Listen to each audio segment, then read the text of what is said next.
welcome back to Blue Light Together.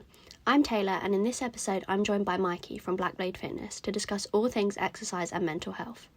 We explore the real impact, the importance of working towards your own unique goals, whether diet plays a part, and fitting exercise into your routine as a blue light worker or volunteer. So without further ado, let's get into it. So thank you so much for joining me today. Could you start just by introducing yourself, telling us a bit about who you are, how you kind of got into the world of fitness and your sort of career journey? Yeah, for sure. So I qualified in 2017 as a personal trainer.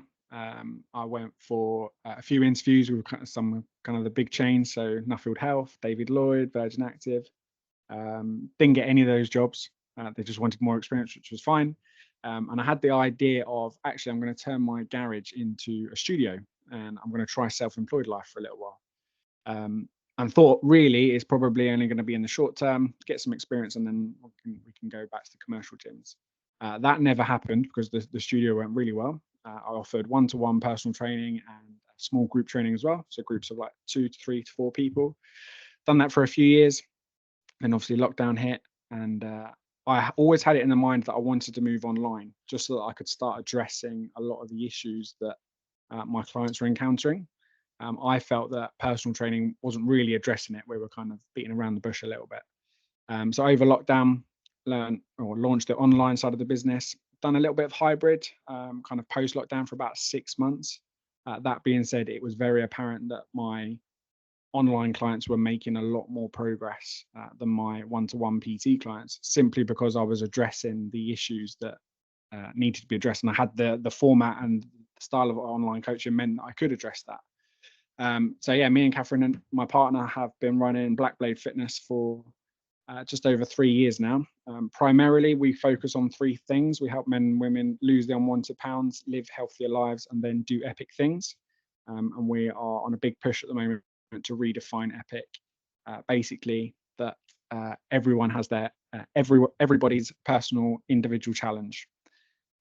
So that could be a case of running your first ever 5K, going to the gym for the first time, losing those 5-10 pounds, doing your first marathon, climbing a mountain, whatever it is, it's unique to you. And if it's unique to you, it's important to us and we want to help you achieve that. So yeah, been in the industry and in the fitness world for 7 or 8 years now. And I like projects. I like long-term projects. I like people. Yeah, there's nothing better than helping people with their health, because if we can get your health in good shape, everything else off the back of that will improve.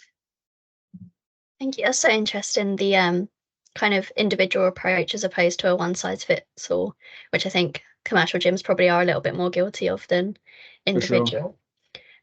So it kind of links to my next point. As we're coming out of kind of Mental Health Awareness Week with the theme of finding moments for movement and moving more for our mental health. In the media at the moment, there's a lot of focus on the power of exercise and the transformative nature of it. I feel like everyone on social media is signing up for a half marathon or a 10K Tough Mudder that looks scary. But in your opinion, what actually is the impact on your mental health when it comes to exercise? Does it have a big impact?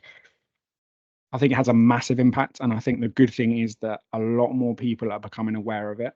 And I think for a long time we've known that it has an impact. I don't think until people are consistent with it and start it and are potentially a bit more open-minded to it, they realize how much of a positive impact it has.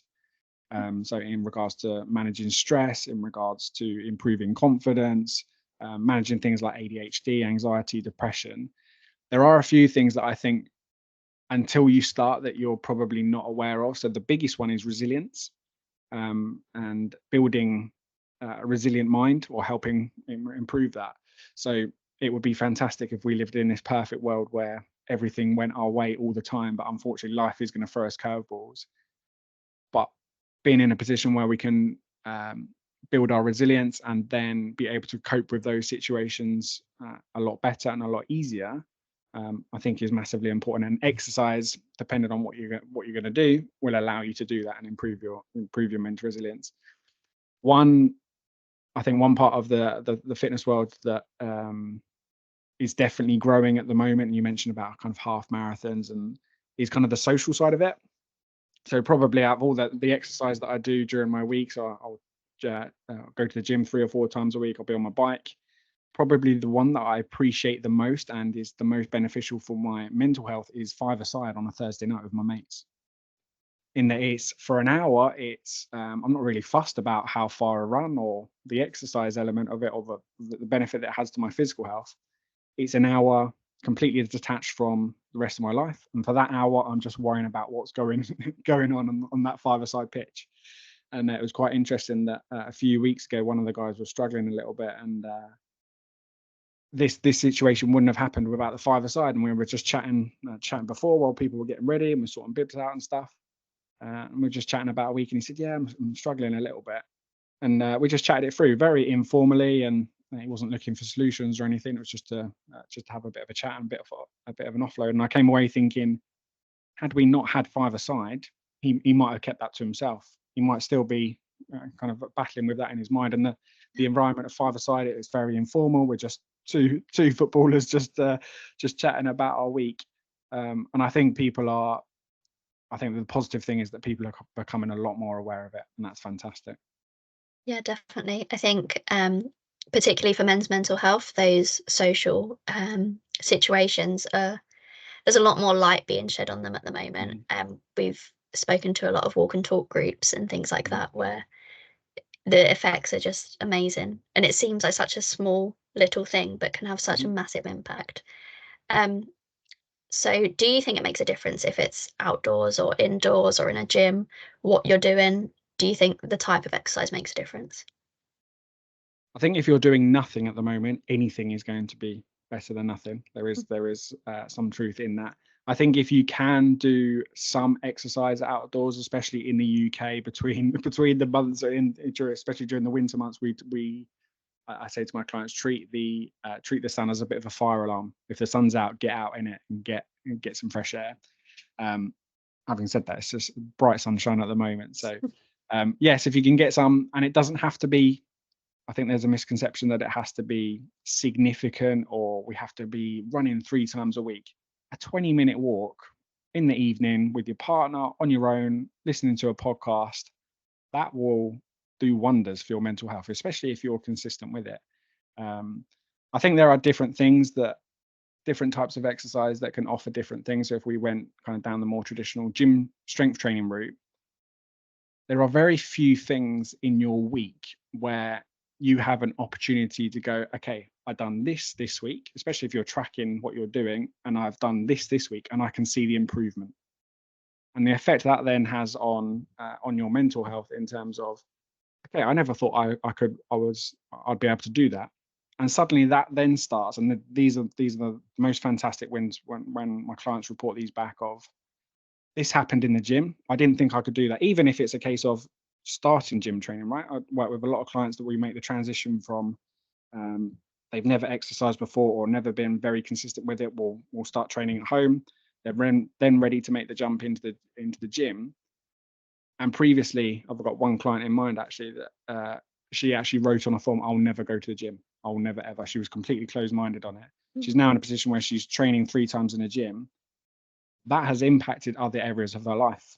In that she was at the time she was single, she wouldn't entertain the thought of dating. She's now in a very healthy long-term relationship, and she does put some of that down to the fact that she's working with me, she's coaching, and a lot of that's come from the gym.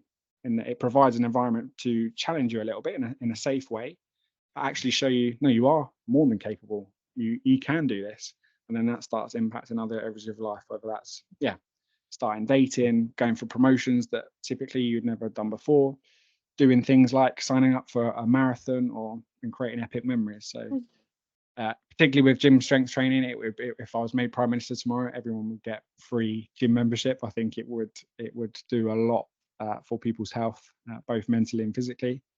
But yeah, going back to the question, if you're doing nothing at the moment, just start small, just do something. I know to the point where it feels too small, that's absolutely fine. Stay consistent with it and you can build it up over time. That's such an interesting point of the sense of achievement, as opposed to it's not all about what you look like or how heavy you're lifting. Because I'm sure there's people that there might be weeks where everything just goes wrong, but getting into the gym is the one thing that goes right. So I do think that's, I've never really thought of it that way, but Yeah, making your mum to go to I the think a gym lot now. more. I think most people. I think that to say that people don't start the gym because of how they look, or they want to improve, or they want to shed some weight. I think most of the time, and most of my clients will join me, and that will be one of kind of 2 or 3 main reasons that we hear. But very often, the gym becomes a place for challenging them to escape, maybe similar to what I was saying about the 5-a-side. It for an hour, all they're focused on is, last week I lifted 50 kilos, this week I'm going to try and 55. It will feel really trivial, but over time it becomes really important to you because it's your hour, it's away from your life. And like I said, it challenges then you to go, okay, this is what you've done last week, can you do it this week? And gives you a sense of achievement that we're training 3 or 4 times a week, sense of achievement every other day. There aren't many other environments where you're going to be able to get that. Yeah, maybe in work if your boss is really good and gives you a lot of praise. But I think there is something special about it being quite personal, and yeah, like I said, that sense of achievement.